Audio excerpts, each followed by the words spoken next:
Hey, welcome back to A Faster Me.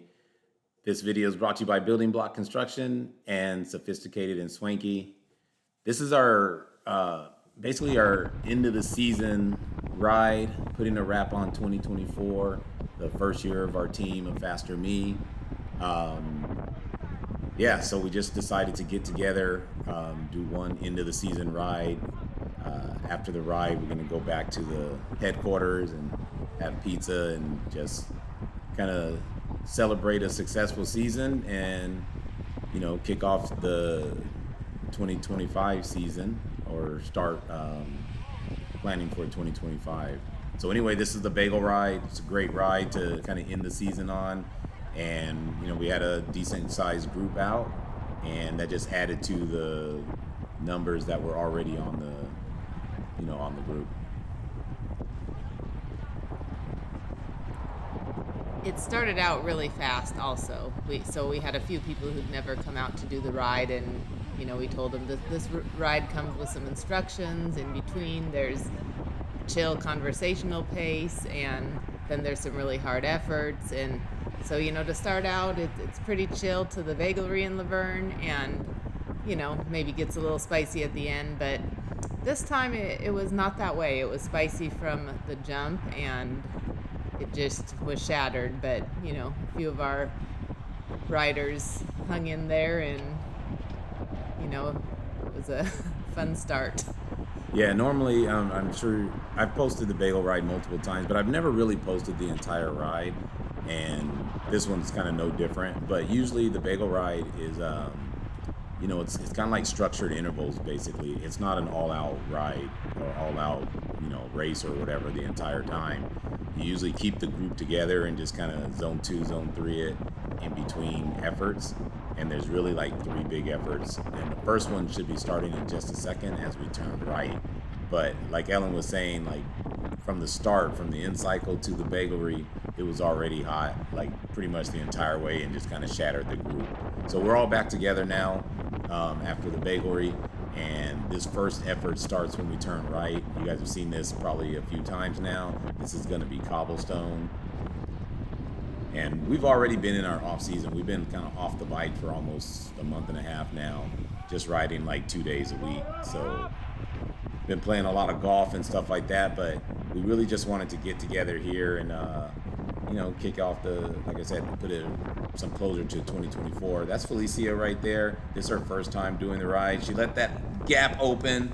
So I'm gonna try to close it here kind of gradually. Didn't want to spend too much energy. But either way, it kind of burned me out a little bit just closing that little gap. And the speed is fast. I mean, the guys up front are really pushing the pace. And it's kind of interesting how, my legs felt decent, but the VO2 effort in the breathing just felt terrible. Like I couldn't do a hard effort. So just kind of interesting how training changes your perceived effort. But I actually ended up, I think, tying my PR on this, and it didn't feel like I was going that fast. So just interesting sometimes how things come together. I don't know when my PR was for the Benelli loop. Yeah, so basically we haven't been doing any type of hard efforts. We run 2 days a week, ride on Wednesdays, play golf on the weekends.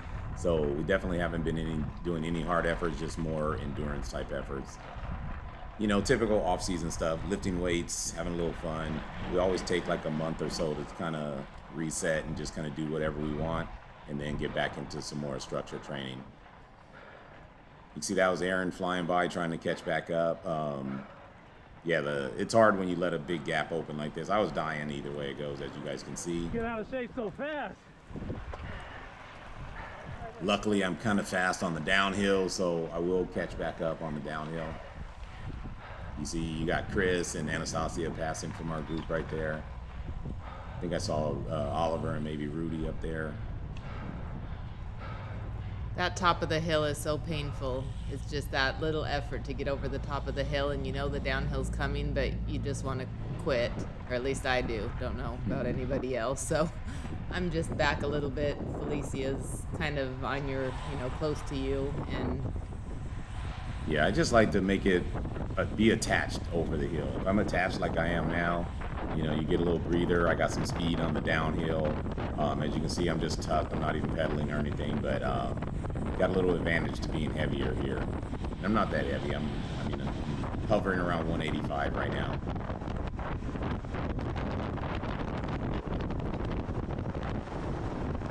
It's funny because I don't even use the draft here, but that's the skinny fat advantage of just having some speed on downhills. and your expensive bike. Yeah. So yeah, the pace is still pretty hot though. You can see we have a good group out here, good competitiveness. There's a small group off the front though that we're kind of trying to run down a little bit. There's never a positive situation when you're trying to chase the group. It's only a 15-minute effort. So any type of gap is it's pretty significant. And those people got a gap for a reason. Exactly. So chances are they can continue to go. Yeah, so I'm definitely only going to take a very small pull here. One, I'm dying, and two, we still have a long way to go, so you don't want to use too much effort. So I just take a very small come through and flick, and then I tell Felicia to make sure her pull is small because she's never done this, so I don't want her to go just all out and blow up. She was definitely up for the challenge though, and she looks like she's still in good shape. She had good power. She was running kind of near the front basically all day.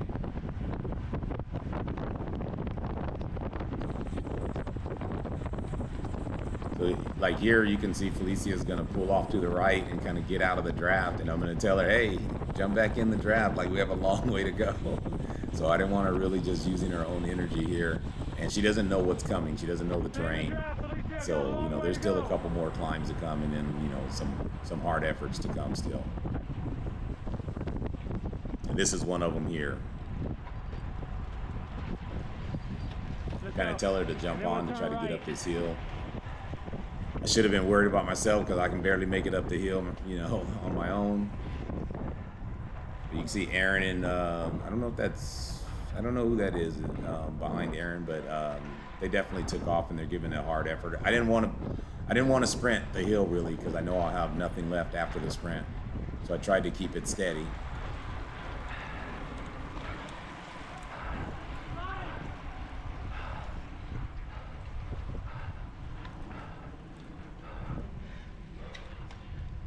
And this is the critical part here. It's not just getting over the hill, but after you get over the hill, you have to be able to accelerate here on this flat part. So you always need a little bit left, to stay attached.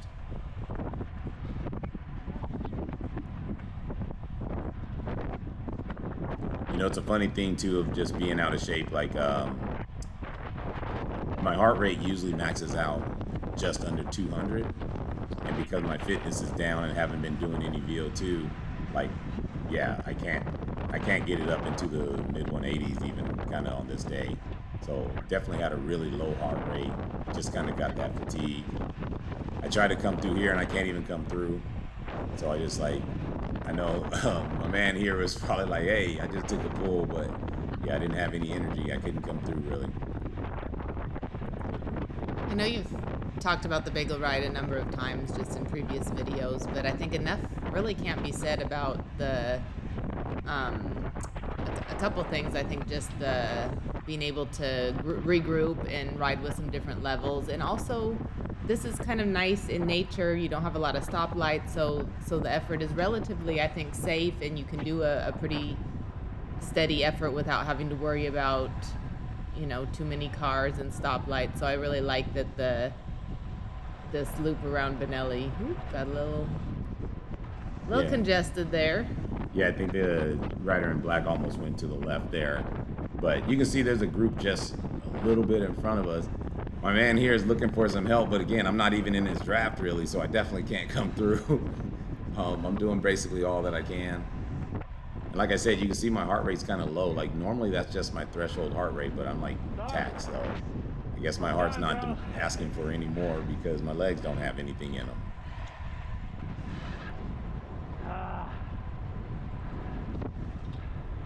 Yeah, heart rate can sure be deceptive. Sometimes, it might be just hot and it's really high for some reason, or, maybe sometimes when you're out of shape it goes a little higher, and then sometimes it has the opposite effect where you can't get it to rise. Yeah, I pull over for a second, just to spit. I know that looked kind of weird, but I really just pulled over so I wouldn't be spitting in anybody's face. And anyone behind you appreciates that. Yeah. Nobody likes to be spit on or snotted on. So yeah, it was a beautiful day. You can see temperature's good. It's funny, everyone was complaining about it being cold. It's been so hot. So you get a little cool air, and it was supposed to be like well into the hundreds later this day. So yeah, it was just kind of funny. We get kind of accustomed to a certain temperature or whatever, and you dip into the mid 60s and everyone thinks it's freezing.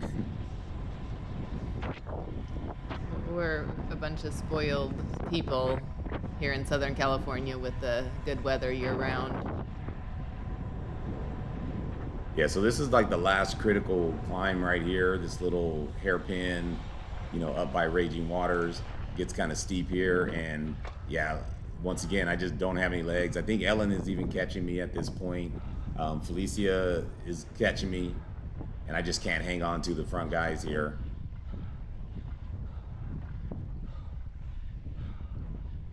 Knowing that hill is coming is, I think, a really big advantage to be able to get in the proper gearing, because if you're not, you're bogged down significantly. But if you can get in a good gear, it's not that difficult of a hill. Yeah, Edgar and Ray come by me right there, and they're telling me to jump on, but yeah, just nothing in the tank really. Yeah, just no energy. I say we haven't been training that much, but we've also been very busy. So it's not like we've been training for fitness, but we have been on our feet, on our legs a lot, playing a lot of golf, working, and just lifting weights and all that kind of stuff. So we have a lot of fatigue, and it's just not a lot of fitness. And there goes Felicia coming by. I was, happy to see her. So I just jumped on, and I'm going to try to ride her wheel as long as I can hold on to it. I'm pretty close to you guys here. I was like, I can catch him. But yeah, she's putting in a good dig too. Has a good arrow position. Has carrying some pretty good speed also. And we are catching the groups in front of us. You can see, I think that's Aaron right there. And then there's a couple more people like right in front. So she's definitely doing a great job of kind of running them down after those first climbs. She just kind of got dropped a little on those first climbs, and being her first time out here, she kind of doesn't know what to expect on them or how hard to go.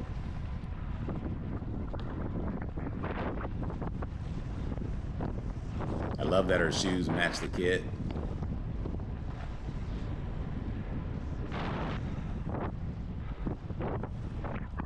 Yeah, and that's one of the beautiful things too about the Bagel ride is all of the hard efforts, there's virtually no interruptions.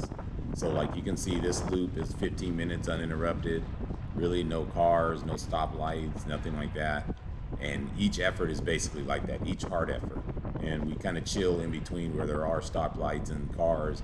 We just kind of stay together as a group and chill. So Felicia's kind of dropping me here, and unfortunately there's another little hump to get over, and yeah, I'm just kind of done.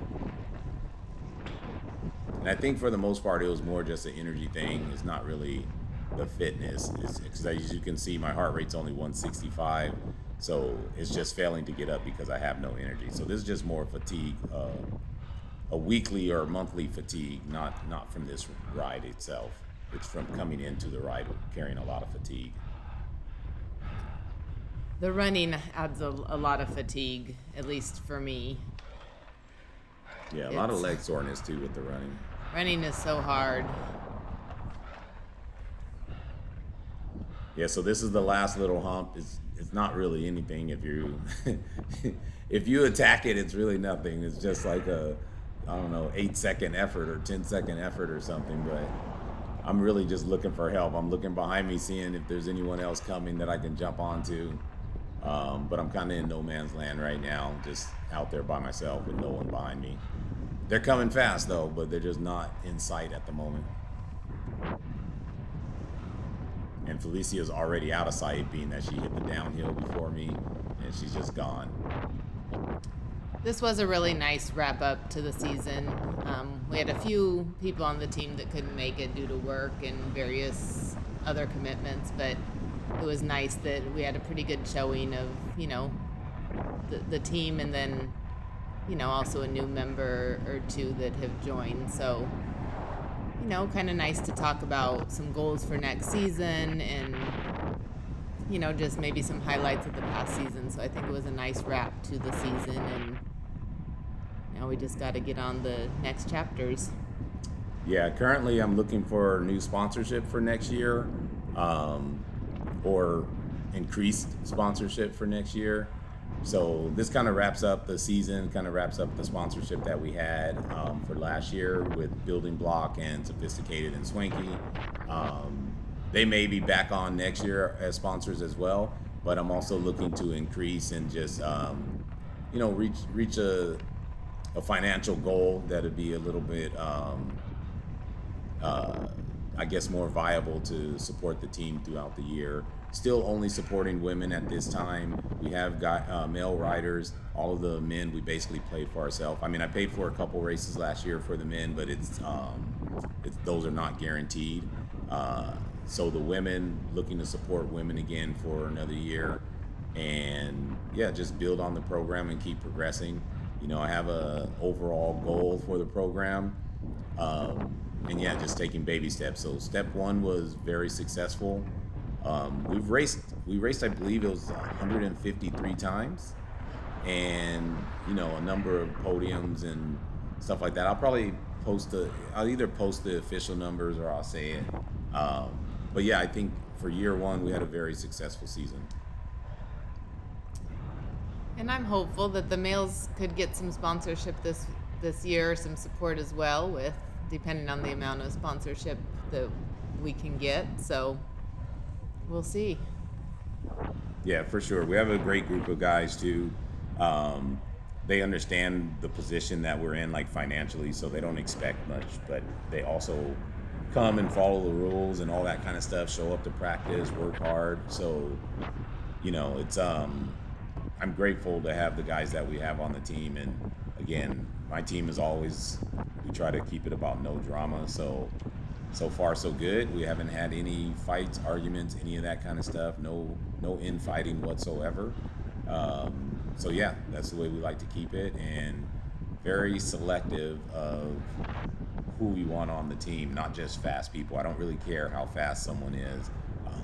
Looking for someone that's a good teammate first, willing to sacrifice for their team, and understand that we want to work together as a team when we race, not just wear the same kit and go race against each other.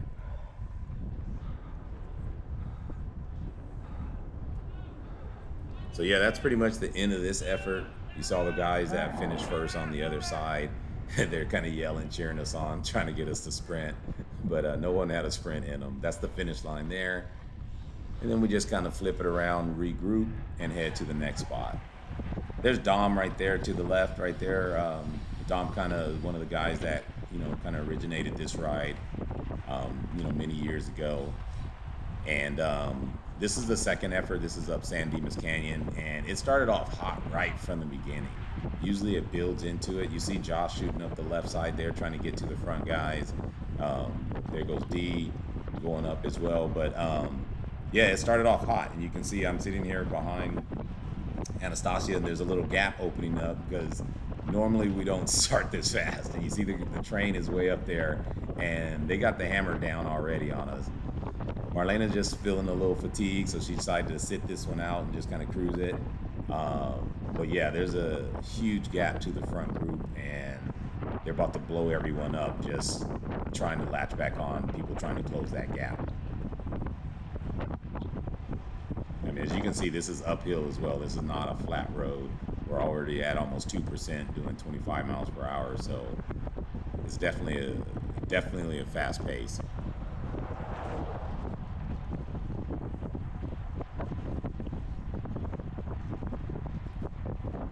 When you're sitting in behind somebody, it's always a little bit deceptive when, you think, okay, maybe I can go a little bit harder. But sometimes then you get in the wind and you just can't really do too much harder. I was looking at Anastasia going by on the outside, passing a number of people, and I was thinking I do not want to pass multiple people because you know that the effort just keeps going. Yeah, and this is a short effort. It feels like it's forever, but it's really just a 5-minute effort. If you're pushing heavy watts, it's kind of like a 5-minute VO2 effort.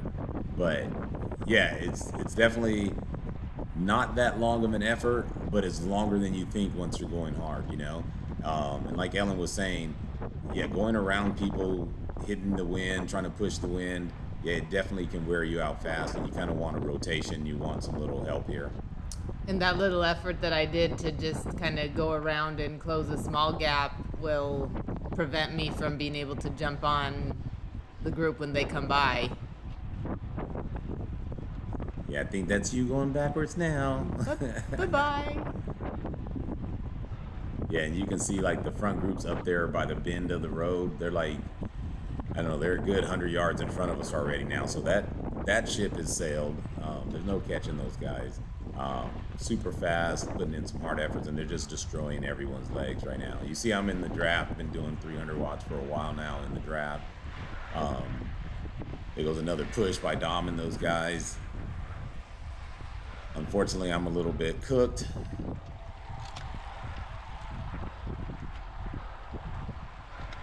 It's a little deceptive too, because when you're kind of dangling here, you kind of think like, oh, I can just latch back on, and it's not as easy as it seems.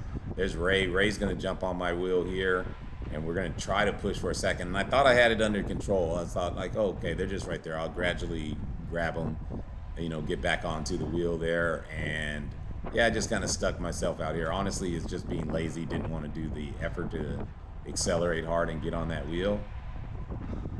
You see Josh now, it's come backwards, and he jumps on this second train right there. That's Josh, that last person that just jumped on the train.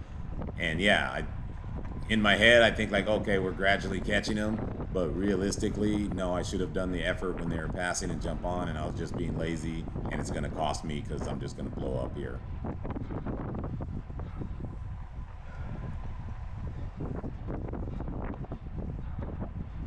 This was definitely a fun ride, though. We had a really large group out. Probably a third of the group might have been our team, but yeah, we definitely had a large group out. I'm guessing probably up close to 40 riders probably. And that's not really huge, but it's a good sized group. The Bagel ride varies, a little bit more than say Montrose does. Montrose is pretty consistent. The Bagel ride varies on the size of the group. So yeah, that was it. I didn't show the little climb because I kind of hit it by myself, and me and Dom and a couple other guys just kind of talked going up the steep part of the climb. So this is just on the way back, trying to get to the Lost Promise sprint section, going back to the headquarters here. And that's Oliver in front. We're just pushing. He's gonna, kind of do some intervals here and push a pretty good pace. So really, we're just kind of pace lining it here, going back on this long stretch, and it's kind of like a 10-mile stretch that we hit. It's very fun, really fast. Usually we throw in a couple attacks or a couple sprints at the end, but today we just kind of pace lined it as a big group and just kind of carried some pretty good speed going back to the headquarters. Yeah, Oliver was killing it all day. He kind of broke protocol on the at the beginning of the ride. He was one of the guys pushing the pace. I was in his draft for a while doing like 400 watts when he first started, and he said he wanted to keep it chill. And I'm like, there's no way that's chill if I'm 400 watts in your draft, We just kind of shattered the group like right from the beginning. It was pretty stretched out. There's people getting dropped in the warm-up ride to the bagelry. Not just at the sprint section in Claremont either, just like right from the beginning for the most part once we left in cycle. Yeah, Oliver's lost a little trust now with the keep it mellow and hitting it hard in the beginning. So yeah, we'll never trust him again. He's going to have to build up his friendly points again. No. Yeah, definitely looking fit though. You see, he Flicking just, an elbow. he flicked Oh. both elbows, and that's just letting you know that there's an obstacle in the way that's like unavoidable. It's not a left or right. So when you flick both elbows, that's letting people behind you know that you're about to hit an obstacle, speed bump, dip, something that's unavoidable. And I only saw one elbow, so that just goes to show how easily you could be, confused in a ride also. Yeah, usually you'll flick both elbows more than once, but yeah, he just flicked them like one time, but yeah, I knew what he was doing. Yeah, and this is a beautiful route. Overall, like the way we did it was about 50 miles. It's about 50 miles. I can't remember how many feet of climbing we did, but yeah, it's definitely a beautiful route. Good terrain. It's mixed with some fast sections, some uphill sections. Just very competitive when you want it to be. Get on board. And there's Cyril. Cyril we just caught at the last light. So he jumped on. He's going to be going back to end cycle, so he's just going to do like a really hard effort, and then he's going to turn off to the right in a second. You see Marlena kind of accelerating to get on his wheel.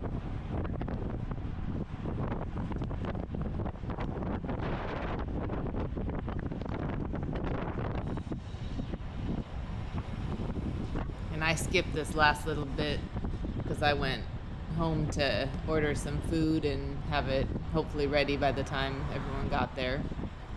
Yeah, and I just kind of pull up on the side here. I wasn't doing anything special. I just didn't want to hit my brakes at all. Hitting your brakes is a performance killer. Every time you hit your brakes, you're going to have to accelerate. So you're going to touch your brakes as little as possible. Obviously, if it's necessary, it is. But for the most part, you just scrub off speed by stepping into the wind. Yeah, so we had the worst luck on this stretch. You see a couple riders cutting off there to the left, but we had the worst luck on this stretch. We were hitting basically every light on the way back. See these guys putting on a pretty hard dig right here. I had to hit about 700 watts to get back up to the wheel. So that's Oliver and Cyril up there trying to push the pace over this little hump. Yeah, so overall, like, we had a really good year. We had a really great team this year, and like I said, no real issues or anything. We accomplished we were able to do all the races we wanted to. We basically targeted 5 big races, and that was Valley of the Sun, Tulsa Tough, Boise, Tour de Marietta, and Victorville stage races were the 5 races we wanted to do. We were able to get to all of them, compete in all of them, have a decent showing. So here's some numbers for our season. We ended up entering 153 races. We had 29 podiums, 3 wins, 11 second place finishes, 15 third place finishes, and 65 top 10s. And I think that's pretty good for a first year, the level of races varied. Most of our women were P1, 2, 3 races. We had some that were just solo Cat 3 races, and then we have a couple that were 4 or 5 for women. And most of our guys were either me in the Masters.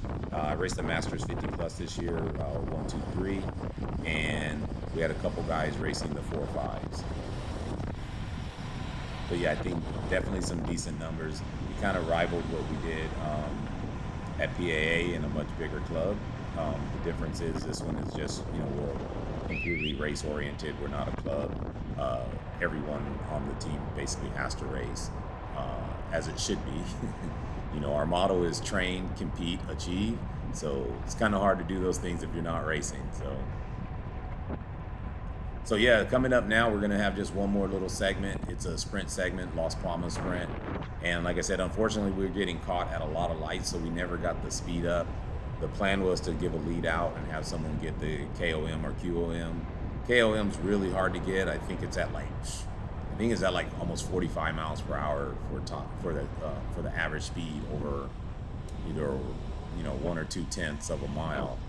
So yeah, that's pretty hard to get. You definitely have to get a great run, get a little help, build the speed up before you launch that sprint.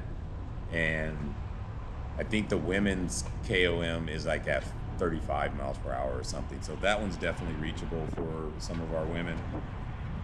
But for the male KOM, yeah, I think it's pretty much out of reach unless the stars align. Probably need a decent train, a tailwind. Because I know, I definitely don't have 45 miles per hour in me on a flat road.